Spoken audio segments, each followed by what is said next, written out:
Voilà, donc bonjour à tous. Donc on va voir ensemble un petit rappel sur les mouvements.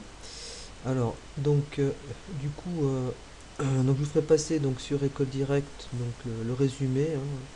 Alors donc pour les mouvements, on avait vu quelques bilans.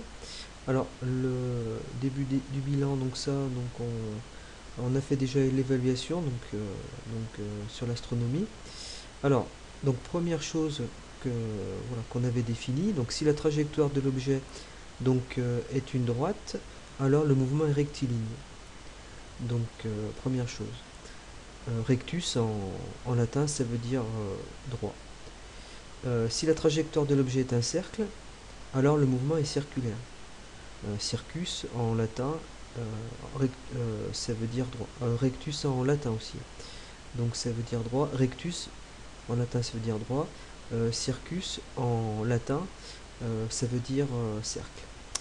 Alors, il faut bien connaître la définition de la trajectoire. Donc, c'est une ligne décrite par un objet au cours du temps lors de son déplacement. Quand on veut calculer du coup la formule de la vitesse, donc la vitesse c'est égal à la distance divisée par le temps. Donc distance divisée par la durée. Voilà, donc V égale D sur T. Ou D sur delta T, hein, ça dépend.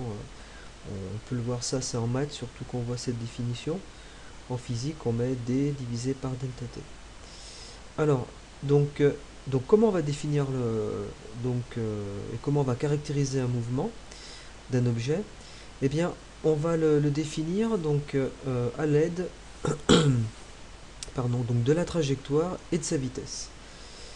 Voilà, donc alors si on a une trajectoire rectiligne, on pourra dire que le mouvement est accéléré si la vitesse de l'objet augmente. Donc pour un même temps, si la distance parcourue augmente, bah, l'objet accélère.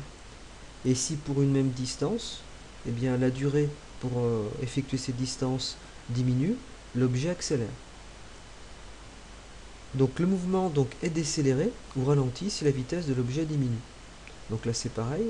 Dans ce cas-là, le mouvement va être décéléré si pour un même temps la distance parcourue diminue.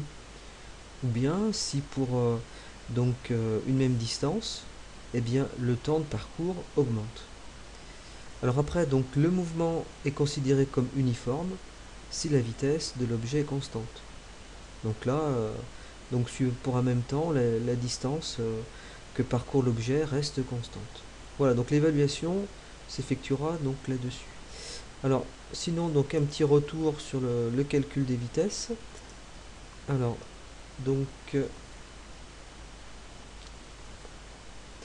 voilà, donc on imagine donc par exemple une voiture qui se déplace donc euh, en ligne droite.